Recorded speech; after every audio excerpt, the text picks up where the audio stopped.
What is it? I want to call him Mike. Is Jim M. who's going to introduce our speaker tonight.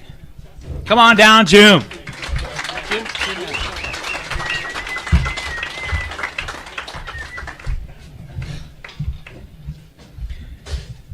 My name's Jim. I'm an alcoholic for today. It's my privilege to introduce our speaker tonight. I guess I first met Jason right here in this Alano Club, and for a while there, for, I don't know, 6 or 9 months, he was kind of, I'd see him and I wouldn't see him, and I'd see him and I wouldn't. It was like a turn signal. It was on, it was off. It was on, it was, and finally he decided to stick around, and we got together and we started working this program together, which, he kind of went from, not kind of, he did go from homeless, helpless alcoholic to an accountable, responsible member of society. That's what this program can do for you. And it's my privilege that I've had a chance to work with this man. It's my privilege to call him a friend. And every time I see him, we just, he makes my day. So I can't get enough of the guy. So let's give Jason a hand and listen to his story.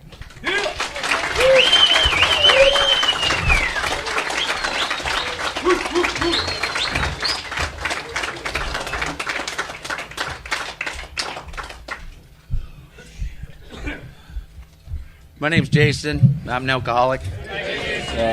I don't do very well at writing stuff down. I wanted to. This is a great pleasure to be here. This place saved my life. It's good. It's a great pleasure to have people here.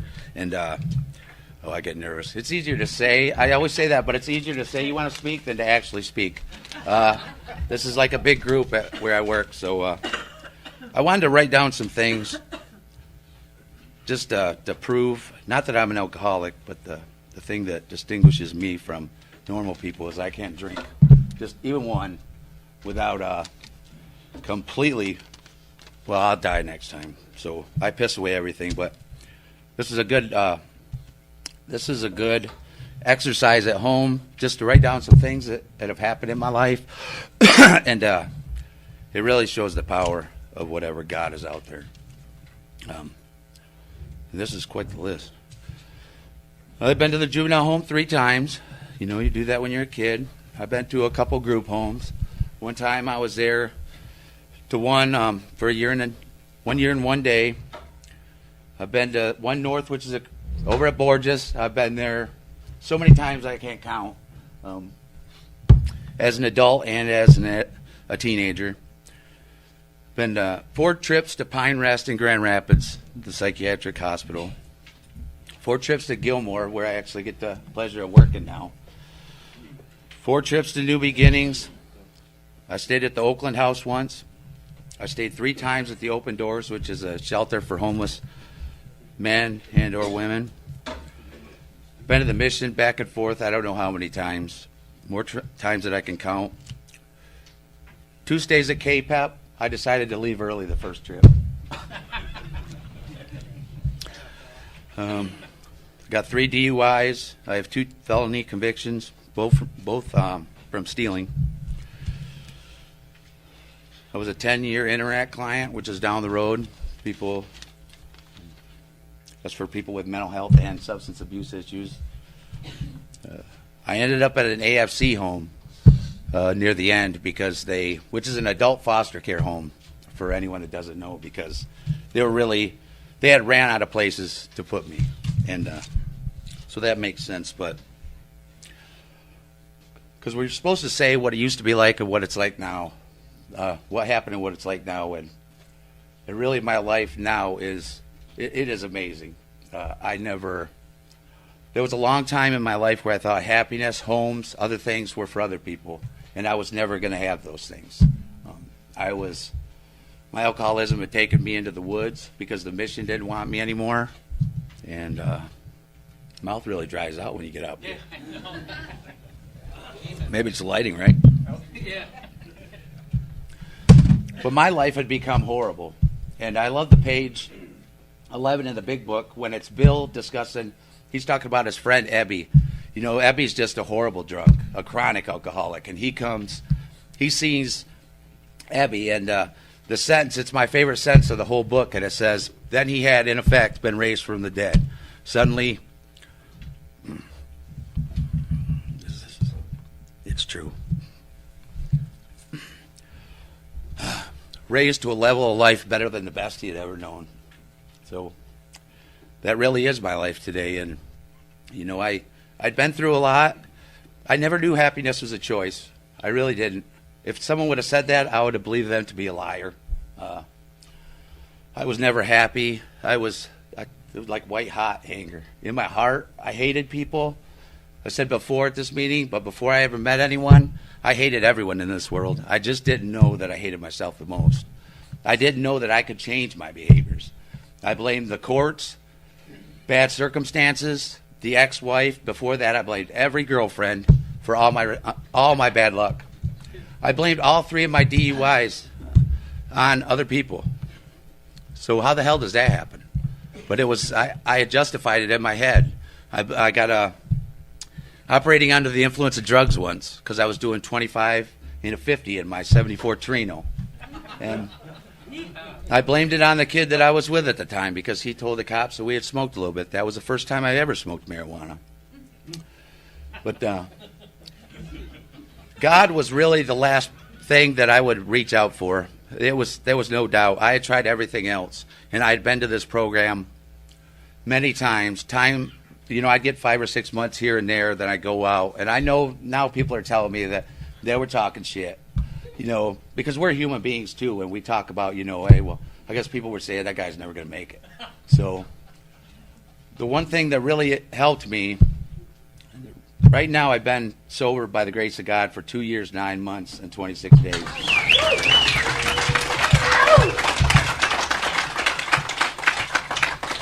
That's a rather long time for a real low bottom alcoholic. The one thing that really helped me in this life was this sober journey is when my sponsor, he would tell me that if I was to meet him outside, this is when I was at the mission, the next morning, that he was going to buy top shelf, good stuff, because I was really drinking Natty Daddy at the end and whatever I could get my hands on. So, he said, I'll buy you whatever you want. So, but just today we'll stay sober. He said, we could do this today. And I said, absolutely. And, but it really got it through my head. And I started to learn how valuable that one day at a time is. And, it's just changed my life. Just to accumulate that many days, clean and sober, when most of my interactions with, say, my brother or my sister, my daughter out there, I used to, in the end, I'd say, hey, sis, you got a joint to burn? Hey, you got a bottle or something? And that's really how our whole relationship was, because my world revolved around drugs and alcohol. And I tell you what, if there's anyone in this room that doesn't believe that there's something that exists, some higher power out there, I'd like to be the proof that God does exist. I mean, there's no doubt whatsoever. And the program teaches us things like, I'll jump around here and there because I don't practice this stuff. There's just no sense in it. I don't practice my shares at meetings, but my life has just become amazing. And happiness is a choice. Gratitude is being grateful for what you have rather than what you don't.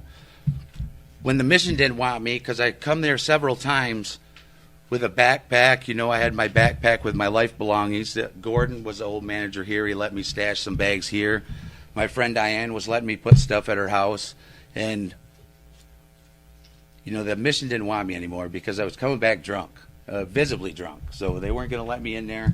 And I had to sleep outside. And I had that dirty couch cushion in a backpack. And that was really the first time in my life that I had reached out to God. I had started a little praying here and there, but I thought it was wrong. I thought it was worthless.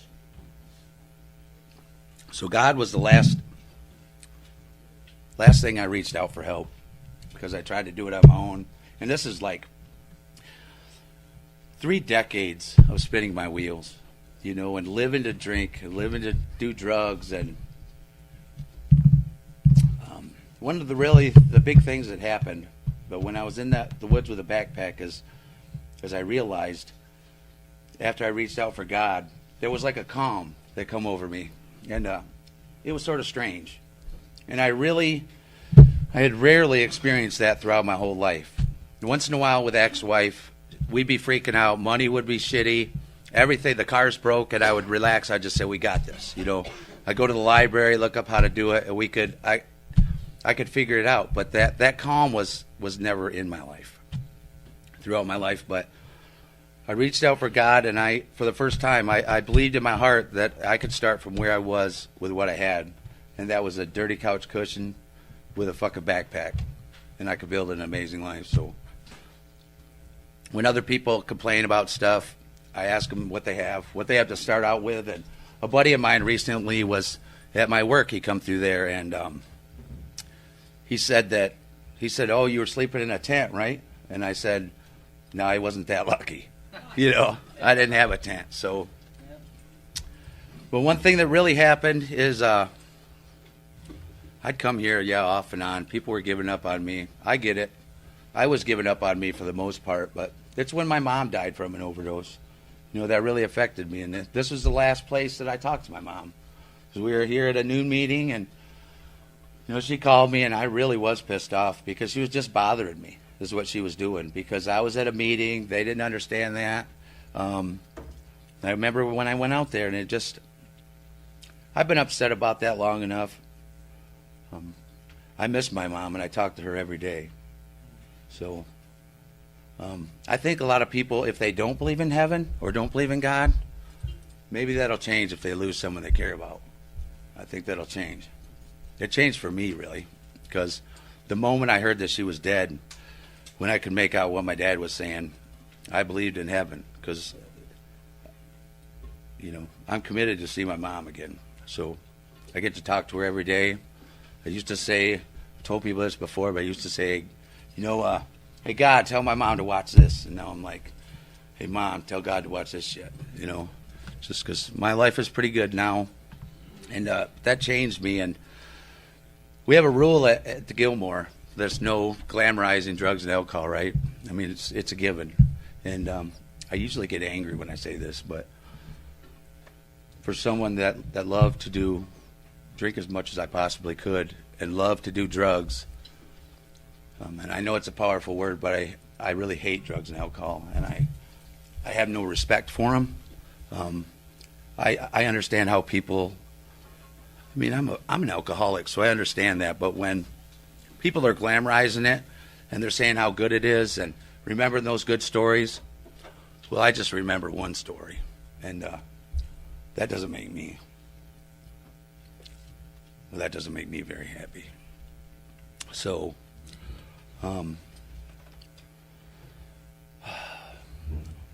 believing in God was the biggest part. Reaching out to something out there was a huge part of my life. God, I believe in God, and that's what I was going to say. This program teaches us the God of our own understanding. So I think it's your own conception of God. It's all these own things. But I found through being awake long enough that whatever gods are out there are communicating with other people's gods, if there are different ones. And if there are different ones, they're all interwoven. They're all speaking to this, to each other at some point. That's what I believe, and I've seen enough circumstances to make me believe. And the one thing that really turned my head one day is I was sitting at home, and I was full of self-pity. When I first got my apartment, I was crying, and I'd never get like that. People usually see a happy Jason. But I hadn't been there very long, and I was crying, and I had nothing to be feeling sorry about myself for. But a girl called me up that I used to go to church with, and she said that God put it on her heart. I hadn't talked to her in years, to reach out to me. And I was like, so I think stuff is connected. God is real. I wasted a lot of time trying to disprove that God exists. In my family, we don't pray. We didn't do all that stuff, so it wasn't really taught. So one of the promises is we neither regret the past nor wish to shut the door on it, right? But if I had to do it over again, I would tell my kids that God is real, very much real. I would pray with my kids because I mean, I set the backstory quite a bit with that piece of paper, all that, the stuff I'd been through, I'd put myself through. But people that really know me and see me now, this version, it's a far cry from what I used to be, you know. And people are like, people at work will say sometimes, if I'm not smiling all the time, it throws them off. They're like, what's wrong? You're not smiling like you always are. And one lady said she was worried about me one day because I'm almost always happy. And they don't know the kind of person that walked around the earth forever, you know, for 43 years before I believed in God. You know, if I was sociable, I didn't like you. I didn't really like you, and I wanted what I could get from you, really. And when the weed was gone, our relationship ended abruptly, you know. So now people see me, and to be able to attempt to live a life of contribution. And working at the Gilmore, a place that I've been at 4 times as a client. And the last time I was getting my peer feedback or in the morning meeting, the 8:15 morning meeting when people get their tokens and their certificate, one of the HCAs there said, you should come and work here when someday. So I ask God almost every day. I ask about every day when I'm at work why he woke me up, why he has me working there. And it's really become a huge part of my life. I heard the expression once, not confuse who you are with what you do. So I thought that was in relationship to where I'm working at, but it's really talking about who I was before and what I did before I believed in God. That's what it's talking about. It's not talking about, because my work is a big part of my life. You know, seeing people here, that's fucking amazing. You know, people that support you. This life is absolutely phenomenal. And sometimes when people will ask me, how is it going? And I really have to downplay it. I don't want to, because I'm like jumping out of my skin, because I never experienced happiness in my life. I never was happy, joyous, and free. And that's really what I ask for every day in the morning, and I thank God at night. And I get way more than that, because I just wanted to stay sober in the beginning. But to be able to work at a place, and if you would ask me that if I gave a shit about encouraging people, there's a guy back there. He was the first one I ever told. Usually I can say it with a straight face, but that I was proud of him. And you would think that I'd done that a lot with my kids. You would be wrong. I never did that stuff. I never encouraged anyone. I know I always had something inside me, but I was always afraid to act outwardly on that, in fear of what other people would think. And I had only surrounded myself with people that drank and used drugs, so it was hard to break away from that pack, because I felt like a traitor. But to be able to encourage people, to work at a place where I'm the voice of reason, isn't that funny? I mean, that's crazy. Yeah, that I'm holding people accountable, and to be able to encourage people on a daily basis. And it's just such a miracle. And if I'm feeling a little down, one of my coworkers will say that she's bored sometimes. There's nothing to do. And I'm like, man, there's a lot to do, you know. Someone's here. Couldn't get some pills in her recently in the detox substation. So I got to help someone that was shaking drink her water and take some pills, and that's pretty cool. That's pretty cool shit when you get to read the promises to people and you get to work like on the front lines. And the people that are in recovery that work with me, and the people that aren't, some people get it, some people don't, but this is definitely a life and death situation. They say like an addict is dying every 6 or 8 minutes. I think that's just in the United States. An alcoholic is dying globally every 6 seconds. So when it comes to my anonymity, I don't care who tells who that I'm an alcoholic, because it's time for me to get, that's like my superpower is my sobriety. So I love to tell people what's going on and to help people, because my anonymity doesn't really mean anything. I mean, I already work in recovery. What a blessing it is to work at a place where I don't have to lie. I don't have to lie about who I was, what I did. I'll be like, this is exactly how fucked up my life was. And in every situation they come in, it's like I've been through that, you know, multiple times. I know I was always stubborn. I know I've got old photos of me pouting when I was a kid, like I was just a dick, you know, just like crying, you know, pouting. I think I was born that way. So for people here that have seen those pictures, they're pretty funny. They're a good reminder. And one, I'm pouting with a Superman shirt on. That was my favorite shirt ever. How could you cry with a Superman shirt on? I don't know. But just always full of self-pity. And my life is amazing now. And there is more than an overabundance of room for people to get into recovery and to reach out. You know, we should be doing everything we can to try to give this away, to try to get people included in this, to have an amazing life. Because you know, when you start losing people that you care about, your mom, your best friend, so you get pretty fucking pissed off. You definitely do. Yeah. You get pissed off about that, and then you see the destruction that it still has in your family. And then you realize what a blessing it is that God wakes us up. Because the people that are awake, he's not waking up everyone, people. He's just not.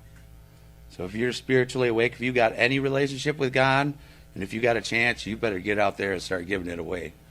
Or you just, you know, the conclusion that I've come up with is that God wakes some of us up, and if we don't go out and wake up other people, well, he's going to put me back to sleep. And I didn't like that. And like when people ask how amazing your life is, and it makes me tear up. And people might ask, like, is your life really that good? Yeah. That's an understatement. It's just a fucking understatement of the year. But, I thank God today I have friends that support me, friends that come and see me, you know, for this thing and other stuff, because believe it or not, I never had friends in my life. It just didn't happen. Friends weren't a part of my life. When people enjoyed high school and all that stuff, that was just a horrible run-the-clock-out situation for me. I remember 2 years in middle school, I was in suspension the whole year, you know. And I wasted all my time. I was a solid E student. And then I take classes at Valley, and I got 100%, right? Over 100%. And then I'm like, you weren't dumb.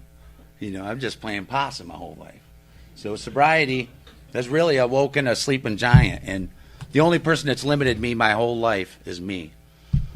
I'm the only one that has said, you couldn't do something, you're not as smart as them, you're incapable. If I would have had any self-confidence, any way similar to what I have now, and you put me back in high school, I'm not only taking all the milk money, but, you know, I'm going to do some things and have a successful life, but it's taken all these things for me to have an abundance of gratitude. So I think when God takes stuff away from you, and he slowly starts giving it back to you, you have more of a gratitude. You know, you realize that happiness, freedom from drugs and alcohol, these things are for everyone. And we should help people wherever we can. And my job, to say that it's the best job of my life, is an understatement. And I really can't think of I can't think of anything bad aspect of my life right now, because I've designed it that way. If you do drugs, you can't come over. You know, if you drink, I don't hang around with you. I see people here sometimes that are really negative, and they're like, well, this is the court's doing this, or the ex-wife is doing that.